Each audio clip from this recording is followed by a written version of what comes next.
حضرت مرزا مظہر جانا فرماتے ہیں کہ بارش ہوئی تھی تازی دلی میں تازی بارش ہوئی تھی. ایک بابا لکڑی کے جوتے پہنے کھڑا ہوں، اللہ اللہ اللہ، اسی کسے دے کچھ بھی نہیں لگ دے، نہ کوئی ساڈا دردی. بابا مست ہو کے جا رہا، اللہ اللہ کرتا جا رہا. ایک طوائف اپنے کوٹھے سے اتر کے تو سیڑھیوں پہ بیٹھی تھی، ساتھ اس کا یار بھی بیٹھا تھا. بابا اپنی مستی میں جا رہا تو بابا جی کے پیروں سے کچھ مٹی اڑی تو اس عورت کے کپڑوں پہ پڑ گئی. پرواہ ہی نہیں، بزرگ گزر رہے. وہ یار اس کا دوڑا ہوا آیا، اس نے آ کے تھپڑ مارا. کا خیال نہیں سارے اس کے کپڑے آلودہ کر دیے، تو کدھر تیرا دماغ نہیں ٹھیک؟ بابا نے نظر اٹھائی، کہا بیٹے میں نے دیکھا نہیں، چل اللہ تیرا بھلا کرے، تو نے بدلہ لے لیا. بابا جی چپ کر کے وَإِذَا خَاطَبَهُمُ الْجَاهِلُونَ قَالُوا السَّلَامَ، چپ کر کے گزر گئے. ٹھنڈ کا موسم تھا، بارش تازہ ہوئی تھی، حلوائی دودھ کاڑ رہا تھا. اس نے بٹھایا بابا جی کو پھٹے پہ، پیالہ پکڑا، دوڑ کے آگے بڑھا. بزرگ آ گئے، آئیے بیٹھیے. دودھ کا گرم پیالہ شکر ڈال کے دیا. بابا جی نے دودھ پیا، پھر نظر جھکی، پھر رنگ بدلا. کہنے لگے مالک تو کتنا بے نیاز ہے، کہیں تھپڑ مرواتا ہے، کہیں دودھ پلاتا ہے. تیری بے نیازی ہے نا، ادھر تھپڑ مروایا، یہاں دودھ پلایا، تو ہی جانتا ہے تیرے رنگ کیا ہے. ابھی بابا وہیں بیٹھا تھا، دوڑے آئے پیچھے سے لوگ، شور ہوا. بابے کو دبوچ کے وہاں لے گئے جہاں اس نوجوان نے تھپڑ مارا تھا. کہا تو اللہ کا بندہ ہے، اللہ کے بندے بد دعا تو نہیں دیتے. ہوا کیا؟ کہا تو نے بد دعا دی ہے؟ کہا نہیں دی، بات بتاؤ. کہنے لگے اس نے تجھے تھپڑ مارا ہے، چھت پہ چڑھا ہے، پیر پھسلا ہے، گردن کے بل گرا ہے، منکا ٹوٹ گیا، مر گیا ہے، تو نے بد دعا دی ہے. بابا جی کہنے لگے یار میں نے تو دوسرا لفظ بھی نہیں کہا، بھلا ہو کہہ کے گزرا ہوں، میں نے نہیں بد دعا دی. کہا تو نے دی ہے تبھی تو مر گیا. کہا نہیں دی. کہا بابا تو بزرگ آدمی ہے، سچ بول. تو بابا جی کہنے لگے سچ سنو. پھر میں آ رہا تھا، میرے پیروں سے مٹی اڑی، اس کے یار کے کپڑوں پہ پڑی، اسے برا لگا، اس نے مجھے مارا. جب اس نے مجھے مارا تو میں کوئی لاوارث تو نہیں تھا، جب اس نے مجھے مارا تو میں کوئی لاوارث تو نہیں تھا. مجھے دشمنوں نہ چھیڑو، میرا ہے کوئی جہاں میں ابھی پکار لوں گا، نہیں دور ہے مدینہ. اس نے مجھے مارا تو میں کوئی لاوارث تھا کہ میرا بدلہ کوئی نہ لیتا. اس نے مجھے مارا ہے تو میرے یار کو برا لگا تو اس نے اسے مار دیا ہے، میری تو غلطی کوئی نہیں. یاروں کا جھگڑا ہے، یہ تو دوستوں کا جھگڑا ہے، یہ تو یاروں کا جھگڑا ہے، کوئی غلطی نہیں میری، کوئی غلطی نہیں. خش جنہ قدر نہیں میرا، اے میرے صاحب نو وڈیائیاں، میں تے گلیاں دا روڑا کوڑا، میں گلیاں دا روڑا کوڑا. میں نو محل چڑھایا ہے سائیاں، میں نو محل چڑھایا ہے سائیاں. فرمایا اس نے مجھے لوارث سمجھا تھا کہ تھپڑ مار کے گزر جائے، میرا کو پوچھے گا ہی نہیں. میرے رسول پاک علیہ السلام کے بارے میں رب فرماتا ہے ابھی میں تو تیرے ہو تو وہ کافر کو سزا نہیں دیتا کہ تو موجود ہے. یاد رکھیں حضرت فضیل بن عیاض فرماتے ہیں ایک جوان تھا، مسجد میں آیا، لوگوں سے کہنے لگا روٹی کھلاؤ.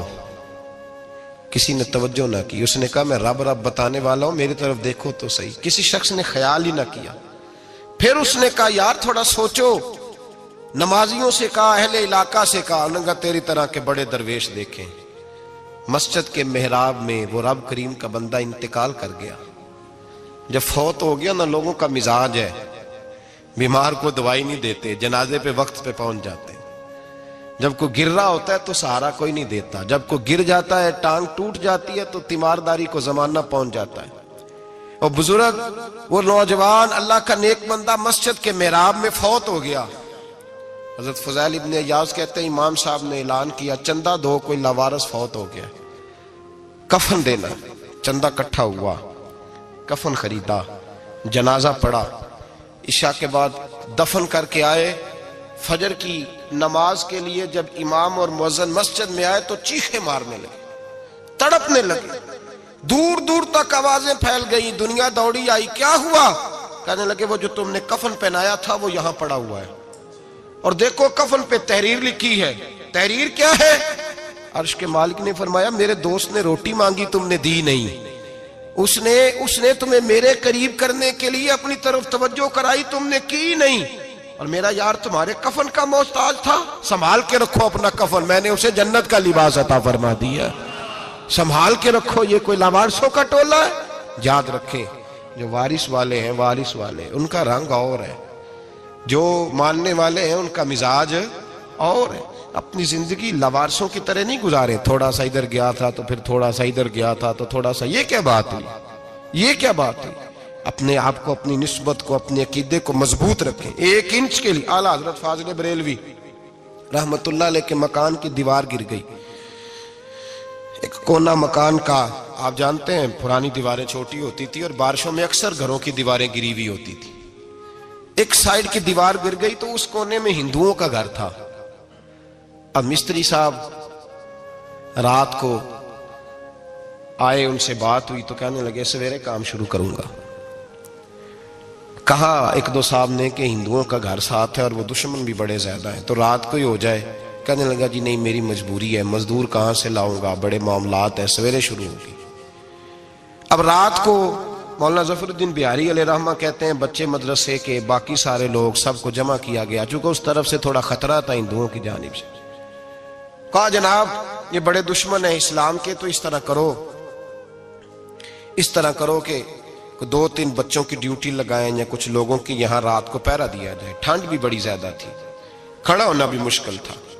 اعلیٰ حضرت رحمت اللہ علیہ عشاء کی نماز کے بعد جلدی حجرہ خاص میں تشریف لے جاتے تھے۔ اس رات جب دیکھا نا باہر شور ہو رہا ہے تو اسی طرح سر پہ ایک رومال لپیٹا تو باہر آ گئے، کہنے لگے کیا شور ہے؟ کہ حضور سردی ذرا زیادہ ہے تو یہاں کسی کی ڈیوٹی لگانی ہے پہرے کی۔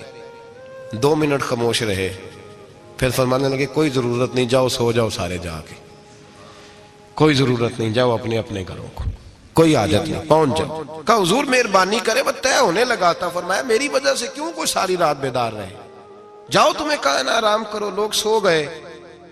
صبح فجر کی نماز پڑھ کے اعلیٰ حضرت رحمت اللہ تعالی علیہ جب سیڑھیاں اتر رہے تھے رضا مسجد کی، تو وہ جس ہندو کی جانب سے زیادہ خطرہ تھا وہ سیڑھیوں پہ بیٹھا تھا، مسجد کی سیڑھیوں پہ۔ سب لوگوں کی توجہ ہو گئی، کہنے لگا مولانا میں کلمہ پڑھنے آیا ہوں، مجھے کلمہ پڑھا کے مسلمان کر دو، میں کلمہ پڑھنے آیا ہوں، مسلمان کریں۔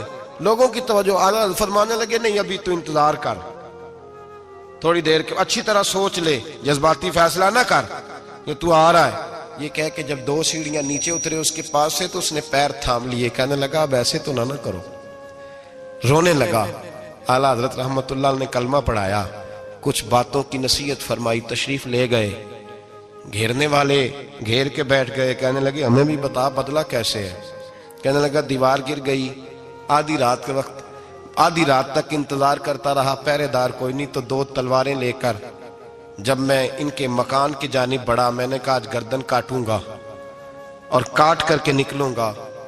کہتا ہے جب میں قریب آیا تو 2 شیر کھڑے تھے، اوپر سے پلٹ کے آیا تو پھر کھڑے تھے، ادھر سے پلٹ کے آیا تو پھر کھڑے تھے۔ فرماتے ہیں میں 2 گھنٹے کے بعد آیا تو پھر پلٹ کے کھڑے تھے، میں پھر 1 گھنٹے کے بعد آیا، سحری کا وقت ہو گیا تو پھر پلٹ کے کھڑے تھے، اب میں ڈر کے بھاگا۔ کہتے ہیں فاضل بریلوی نے اپنی کھڑکی سے منہ باہر نکالا، کہنے لگے اور کتنا تجربہ کرے گا، مجھے تو لاوارث سمجھتا ہے، لاوارث ہوں میں، اور کتنا تجربہ کرے گا، بس کر مان جا۔ میں نے کہا حضور یہ کون ہے، مجھے بتائیے تو صحیح یہ کون ہے۔ تو کہنے لگے میں نے ساری زندگی رسول اللہ کی عظمت کا دفاع کیا ہے، ساری زندگی غوث اعظم کے نعرے لگائے ہیں، ابھی تو یہ مدد صرف غوث پاک جیلانی کی بھیجی ہوئی ہے، ابھی تو غوث اعظم کی بھیجی ہوئی مدد ہے، مولا علی ابھی پیچھے ہیں، 2 جہاں کے محبوب ابھی اس سے پیچھے ہیں، وہ تو ابھی پیچھے ہیں، پیچھے کھڑے ہیں کہ ضرورت پڑی تو ہم بھی تیار بیٹھے ہیں۔ او بھائی آج رواج ہو گیا، رواج، میں نے 2-4 دن پہلے بھی کہا تھا، لوگ کہتے ہیں نہیں کوئی نہیں ضرورت، سامنے سارا کچھ نظر آ رہا ہے۔ او خدا کے بندو یاد رکھو، نسبت ہے بڑی چیز، جانے تگو دو میں، اگر کسی کو نسبت میسر آ گئی نا، نسبت، خالی دامن ہی مل گیا، تیرے ہاتھ میں کچھ ہے تو ہونی چاہیے نا، خالی دامن ہی تجھے کسی کا میسر آ گیا تو بچ گیا۔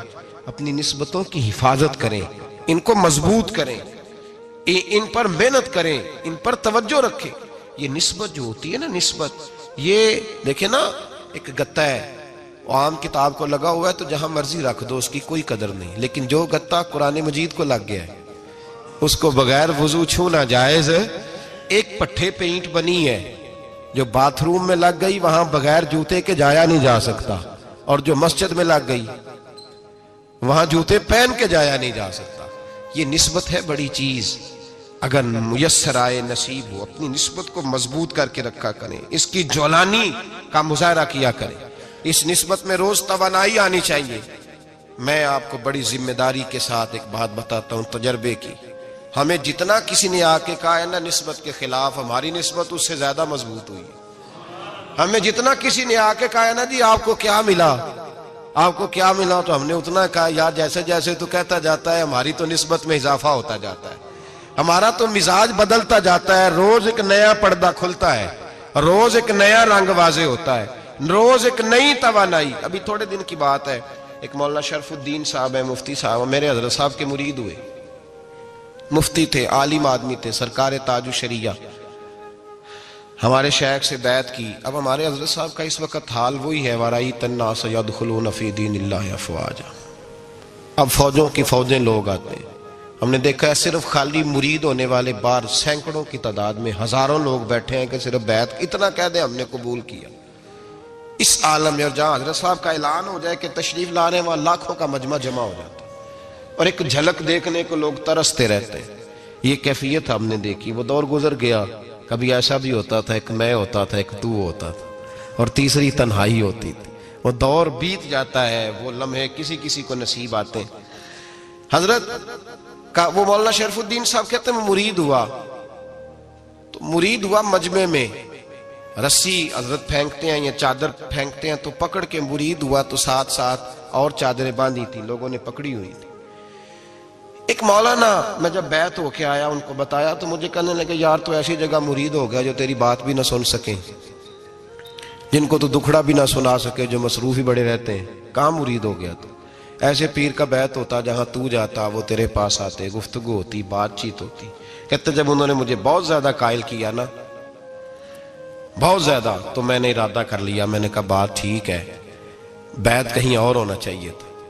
کہتے ہیں میں عشاء کے بعد سویا تو حضرت صاحب مجھے خواب میں ملے, خواب میں, اور فرمانے لگے مولانا جب آپ مرید ہوئے تھے تو آپ اس جانب بیٹھے تھے, اس کونے میں آپ تھے, اتنے لوگ آپ سے پہلے تھے, اس حال میں آپ مرید ہوئے تھے, اور جہاں تک بات چیت کرنے کی بات ہے تو آپ نے جو دل میں سوچا تھا وہ میں نے آ کے آپ کو بتا دیا ہے.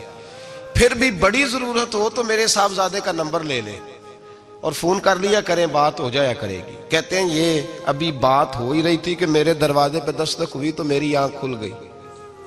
میری آنکھ کھلی تو میں پریشان ہوں کہ نمبر تو ملا نہیں. ایک انجینئر صاحب میرے محلے میں رہتے تھے, فرماتے ہیں وہ شام کو میرے پاس آئے اور کہنے لگے مولانا سنا ہے آپ حضرت مفتی اختر رضا صاحب سے مرید ہو گئے. میں نے کہا ہاں. تو کہنے لگے میں ان کے مدرسے میں کام کر کے آئے ہوں, میرے پاس ان کے بیٹے کا نمبر ہے, چاہیے آپ کو؟ نمبر ہے چاہیے. کہتے ہیں نمبر مجھے وہ شام کو گھر آ کے دے گئے. اب جب میں آستانہ نور پہ بریلی شریف ملنے کے لیے حاضر ہوا تو میرے دل میں خیال آیا, جب میں اندر گیا نا تو میرے دل میں خیال آیا حضور خواب جو آئی تھی اتنی بھی جلدی کیا ہے, ذرا ٹھہر جائیے, آپ ملے جو تھے تو صاحب نمبر بھی دے ہی جاتے. میرے دل میں خیال آیا تو السلام علیکم کے بعد حضرت کہنے لگے مولانا مجھے تو جلدی کوئی نہیں تھی, آپ کے دروازے پہ دستک ہو گئی تھی, مجھے تو کوئی جلدی نہیں تھی, آپ کا دروازہ بجنے لگا تھا, مجھے تو جلدی کوئی نہیں تھی لوٹنے کی. ہر مشکل دی کنجی یارو ہاتھ مرداں دے آئی, اور مرد نظر کرے جس ویلے مشکل رہے نہ کائی. بس لوگوں یہ یاد رکھو اور اس پہ عمل کرو, اپنی نسبتوں کو مضبوط کریں. ہمارا تو جیسے دن کا اجالا چمکتا ہے نا, چمکتا ہے دل کا اجالا, جیسے نیا دن چڑھتا ہے ہمارے لیے تو ایک نئی روشنی لے کے آتا ہے. اپنے آپ کو بیدار رکھیں.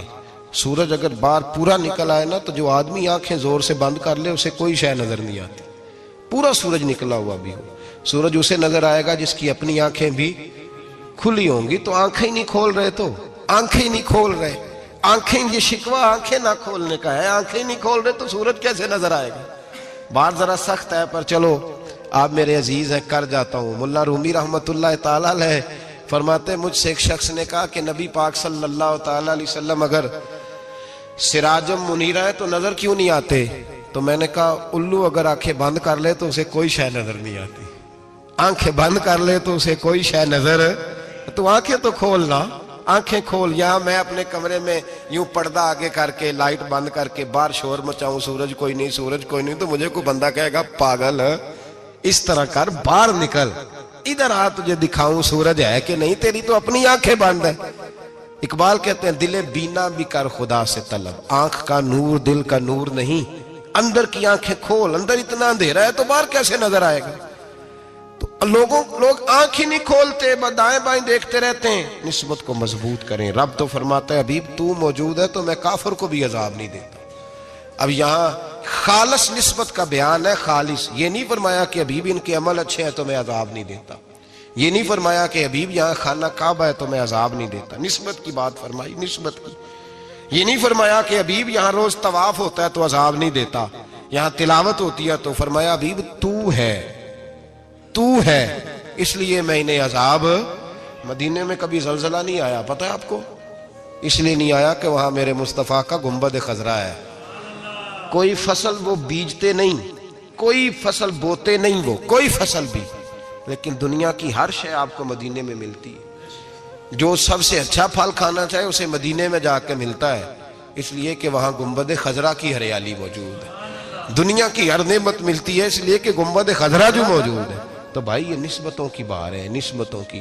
پرانی امتوں میں جب کوئی گناہ کرتا تھا تو دروازے پہ لکھا ہوتا تھا سویرے، میرے حبیب نے دعا فرمائی مولا یہ میرے ہیں انہیں رسوا نہ کرنا، اے اللہ میرے ہیں انہیں رسوا نہ کرنا۔ تو میرے بھائی سن لو اور یاد رکھ لو، لاکھوں پاپ بھی لوگ کر کے آئیں، سویرے منہ دھو کے نکل آئیں تو عرش کا مالک رسوا نہیں کرتا، بلکہ کہتا ہے تو میرے دامن میں چھپ جا، اندر جا کے جہاں گناہ کیا ہے وہاں جا کے دل سے سچی توبہ کر لے، میں قیامت میں بھی کسی کو نہیں بتاؤں گا کہ تو نے گناہ کیا ہے۔ تو برکت کس کی ہے؟ رسول پاک کی۔ یہ برکت کس کی ہے؟ حبیب دو عالم کی صلی اللہ۔ غلامی کا رشتہ مضبوط کریں، غلامی کا وارث والے بنے، لوارث نہ بنے۔ لوارثوں جیسی زندگی نہ گزارے، جہاں مرضی چلے گئے، جہاں مرضی چھٹیاں کار ہے، جتنے مرضی ٹائم بتا ہے، جو مرضی طبیعت میں آیا کرتے پھرے، پتہ ہی کوئی نہیں، حال ہی کوئی نہیں، یہ کوئی کیفیت نہیں ہے کوئی بھی۔ مجھے ایک صاحب کہنے لگے کہ ایک پیر بھائی پوچھ رہا تھا حضرت صاحب کا حال کیا ہے، میں نے آج کے بعد اس نے تجھ سے پوچھا تو بالکل نہ بتانا۔ وہ کیسا بیٹا ہے، وہ کیسا بیٹا ہے جو پڑوسیوں سے دائیں بائیں لوگوں سے حال پوچھتا ہے، اسے پتہ ہی نہیں، اسے خبر ہی نہیں، اسے تو لمحے لمحے کی خبر ہونی چاہیے، اسے تو منٹ منٹ کا پتہ ہونا چاہیے تھا۔ وہ اس نے کس طرح کی نسبت رکھی ہوئی ہے جس کو ہم سایوں سے پوچھنے پڑتا ہے ذرا پتہ کر کے بتانا حال کیا ہے۔ تو کدھر تھا بھائی، اتنی دیر ہو گئی، تو نے حال بھی کسی اور سے پتہ کرانا ہے؟ میں نے کہا اس کو کہنا آج کے بعد حال پوچھنا ہوا تو خط لکھے، میں بھی جواب لکھ دوں گا، بات ختم ہو گئی۔ جب دور دور جو رہنا ہے تو ٹھیک ہے، پھر اس طرح نہ تو خدا ہے نہ میرا عشق فرشتوں جیسا، دونوں انسان ہیں تو پھر کیوں اتنے حجابوں میں ملے؟ اور اس نے کہا تھا اب کہ ہم بچھڑے تو شاید کبھی خوابوں میں ملے، جیسے سوکھے ہوئے پھول کتابوں میں ملے۔ ایسا کام نہ کریں کہ وہ انداز ہی بدل جائے، اپنے آپ کو اپنی نسبتوں کو مضبوط کریں۔ اللہ تبارک و تعالیٰ سے دعا اور التجا ہے کہ اللہ کریم ہمیں نسبتوں کی مضبوطی عطا فرمائے، اور اللہ تبارک و تعالیٰ ہمیں یہ توفیق دے کہ ہم سمجھ جائیں اس بات کو کہ اصل بات ہے کیا، اور اصل کی مضبوطی کتنی ضروری ہے، اصل تک پہنچنا کتنا ضروری ہے۔ اور یہ بھی یاد رکھیں، اماں جب ناراض ہوتی ہے نا، جب اماں ناراض ہوتی ہے تو کہتی ہے بس نکل جاتا، فٹافٹ نکل جاتا، دوڑ جا، کوئی تعلق نہیں۔ ابا بھی کہتا ہے آج آیا تو ٹانگیں توڑ دوں گا، حال ہی کوئی نہیں۔ اور وہی بیٹا جا کے 2 منٹ پیروں میں بیٹھتا ہے، کہتا ہے اماں تجھے پتہ ہی نہیں میں کتنی ٹینشن میں تھا۔ تو وہی اماں باہر نکل کے پہلے بڑھ کے مار رہی ہوتی ہے حد کر دوں گی، پھر وہی اماں کہتی ہے بڑا پریشان ہے بیچارہ۔ یہ کیفیت ہے، اپنے آپ کو صحیح کریں، اپنی نسبتوں کو مضبوط کریں، احکامات پہ عمل کریں، محبوب کی غلامی تگڑی کریں۔ یہ جو سستیاں ہیں، کوتاہیاں، ان کو دور کریں۔ زندگی کا لطف آتا ہی تب ہے جب آپ پورے طور پر اپنے آپ کو چاقو چوبند کرتے ہیں۔ اگر تھوڑا کر لیا، تھوڑا چھوڑ دیا، 1 پڑھ لی، 3 رہ گئیں، 3 پڑھ لیں، 2 رہ گئیں، یہ لطف نہیں ہے، یہ ذائقہ نہیں ہے۔ اپنے آپ کو مضبوط کریں اور پورا مضبوط کریں، پوری اپنے اندر جو ہے وہ جولانی نسبت کی پیدا کریں۔ بس یہ دعا کریں اللہ جب تک زندہ رکھے غلامی میں رکھے، اور مارے تو غلاموں جیسی موت عطا